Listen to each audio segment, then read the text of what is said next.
Au TEP à tous, bienvenue sur la chaîne des panafricanistes par essence, par conviction et par excellence. Celle des citoyens qui émitent par nécessité et obligation de combat. Nous sommes une chaîne qui n'est guidée que par nos ancêtres et rien que par les ancêtres qui appartiennent à l'égrégore du monde noir. Par conséquent, nous ne croyons en aucun Dieu venu de l'étranger. Toutefois, cette vidéo n'est aucunement destinée à inciter à la haine ou à la violence, car nous menons un combat qui est d'abord et avant tout spirituel, intellectuel et démocratique. Ensuite, il est politique, géopolitique et géostratégique, contre l'impérialisme, le colonialisme, le néocolonialisme et l'endocolonat, qui sont tous qualifiés de crimes contre l'humanité. Nous menons ce combat sur la base du principe fondamental que nous avons hérité de nos ancêtres kémites, qui est celui de la Mahat, c'est-à-dire solidarité, vérité et justice. Vous êtes donc en droit de connaître la vérité et nous avons l'obligation de vous dire la vérité, rien que la vérité, afin que justice soit rendue au continent africain. Et ça, c'est notre modeste contribution dans cette noble lutte en faveur de la souveraineté, la dignité, la solidarité et l'unité africaine. C'est exactement ça que nous appelons le panafricanisme.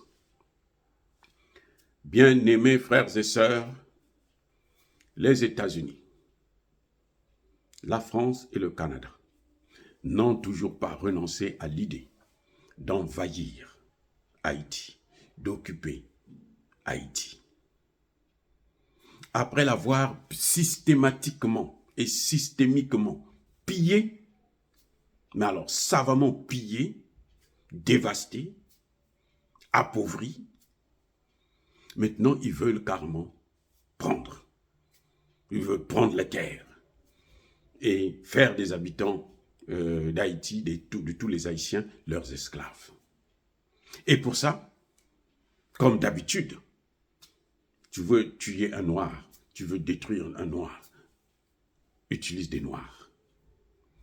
Les blancs sont derrière avec la gâchette, ce sont eux qui vous donnent des armes pour vous entretuer.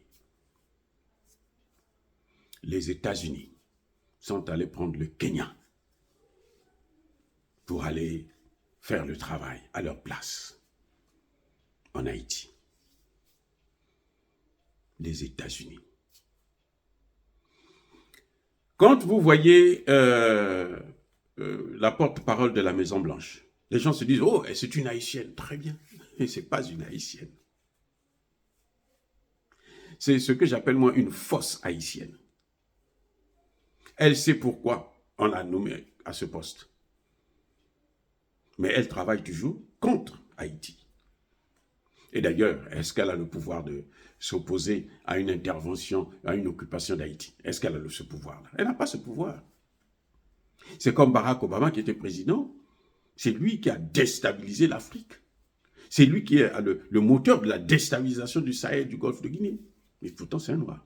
Donc, ça ne veut plus rien dire. Au contraire, les noirs sont même plus dangereux pour les noirs que les blancs ou les arabes. Oui. La résolution de l'ONU qui vient d'être votée là, il y a 1 ou 2 jours, c'est une résolution bidon. C'est une manipulation, c'est une escroquerie internationale. Une escroquerie juridique. Ce n'est pas une résolution fondée sur le bon sens. Est-ce que c'est la première mission des Nations Unies en Haïti? Non. C'est la énième. Ça fait plus de 25 ans que les Nations Unies sont en Haïti. Je vous ai sorti une vidéo dernièrement où, qu'est-ce qui s'est passé? J'ai expliqué comment ils ont systématiquement pillé Haïti. Sous prétexte que non, c'est la dette de l'indépendance. Non. Haïti n'a pas payé pour son indépendance. Elle n'a pas payé pour son indépendance. Elle l'a obtenue par la force. C'est 20 ans plus tard que les Français sont venus mettre un système à travers l'intimidation, bien entendu. Ils ont voulu encore attaquer Haïti, faire encore la guerre, et Haïti avait le choix ou faire la guerre ou de payer une rançon. Et cette rançon n'a cessé de se multiplier. On est parti de 150 millions de dollars à 560 millions de dollars, l'équivalent actuel de 105 milliards. 105 milliards de dollars américains. C'est ce qui a appauvré Haïti. Ce sont les mêmes puissances, France, États-Unis, Canada, qui ont demandé à ce que Haïti ne puisse pas avoir une armée. On laisse le pays avec une petite police qui est mal équipée. Et quand ces pays-là achètent, quand Haïti achète des armes, que ce soit aux États-Unis, au Canada ou en Europe, ils bloquent ça. Mais le Burkina Faso l'a dit à la tribune des Nations Unies. Quand le Burkina Faso dit « nous achetons des armes » et puis quand ça vient, ils bloquent ça. Lesquels? Ce n'est pas la Russie, ce n'est pas la Chine. Les armes du Burkina Faso ont été bloquées aux États-Unis, en France, en Belgique et au Canada, partout en Occident.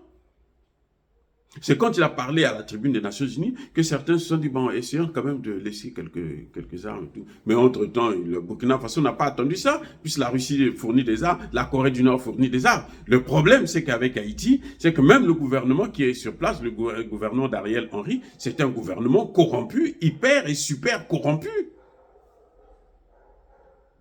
qui ne veut pas prendre les décisions qui s'imposent. Vous ne pouvez pas compter sur les gens qui sont en train d'amener la guerre chez vous, qui sont en train d'alimenter les gangs pour régler le problème des gangs. C'est quoi, c'est ça? Hein? Non, ça n'a aucun sens. Ariel Henry sait qu'il y a plus de 6000 armes illégaux qui circulent en Haïti, dans les mains de ces gangs-là. Ça vient d'où? Ça vient des États-Unis, ce sont des armes américaines. Ça vient des États-Unis. Et ceux qui les utilisent n'ont jamais mis pied aux États-Unis. Donc, lesquels qui vont les acheter? C'est les mêmes membres du gouvernement et autres, les hommes d'affaires américains qui viennent faire tout ce qu'ils veulent faire chez eux. Parce qu'ils savent, ils veulent occuper Haïti. Ils veulent prendre l'île. Les Américains ont déjà pris l'île de Chagos. Là où ils ont construit la base de Diego Garcia. La plus grande base militaire américaine à l'étranger. C'est une île, comme Haïti, comme ça, une île qu'ils ont pris. Ils ont tué. Les plus chanceux avaient quitté le pays. Ils sont en exil. Le reste, on les a tous exterminés. On a occupé toute l'île, l'ensemble de l'île. Parce que les Américains ne vont pas sur le dos de la cuillère, ils ne font pas par demi-mesure. Hein. Et ils prennent. Et c'est exactement la même chose qu'ils veulent faire avec Haïti. Parce que Haïti, c'est le symbole même de la bataille, la lutte contre l'esclavage. C'est le symbole même de la lutte contre la décolonisation.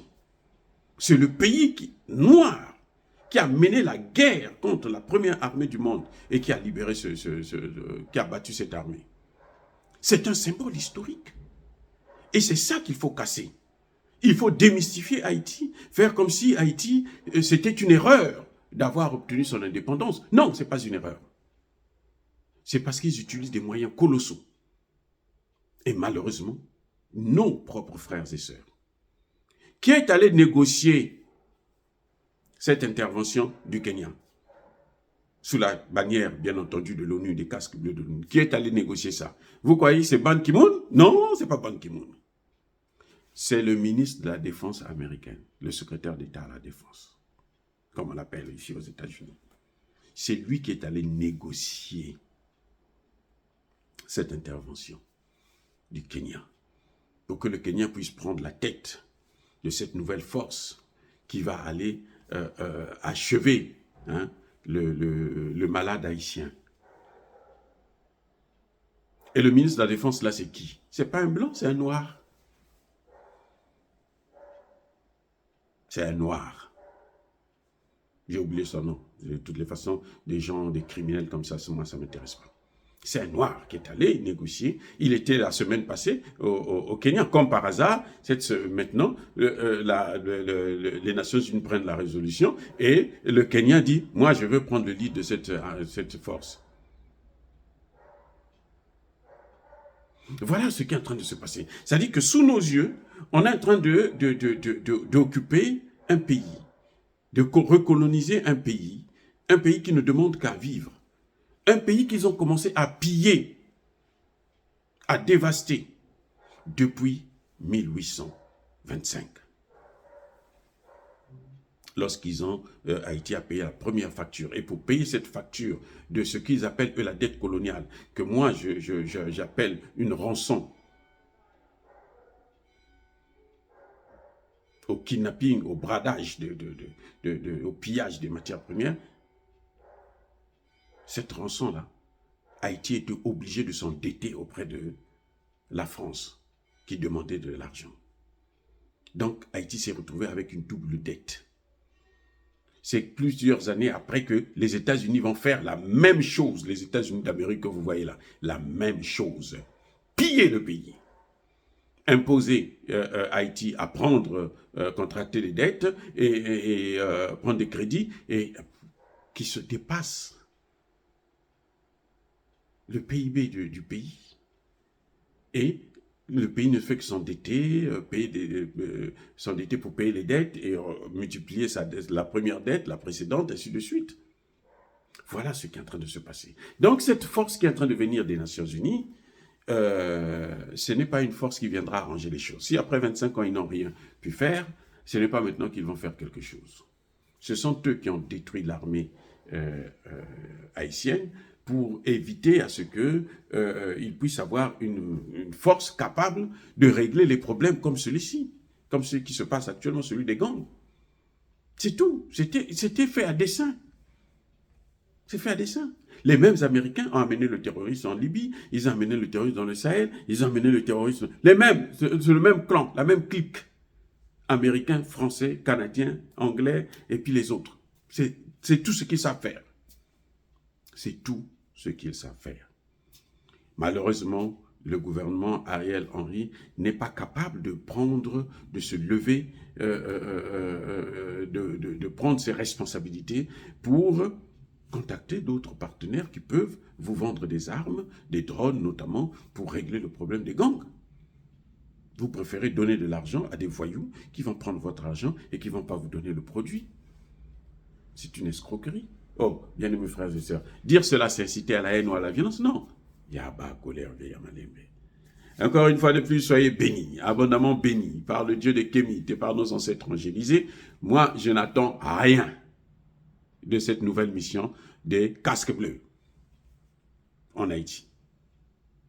Mais, bien-aimés frères et sœurs, tous ceux qui persécutent Haïti, tous ceux qui persécutent l'Afrique et le déstabilisent, qu'ils soient noirs, blancs, chinois, arabes, indiens, qui qu'ils soient punis, maudits, foudroyés, neutralisés, écrasés, effacés par ce Dieu de Kémite et par nos ancêtres angélisés. Vive l'Afrique éternelle, j'ai dit et j'assume.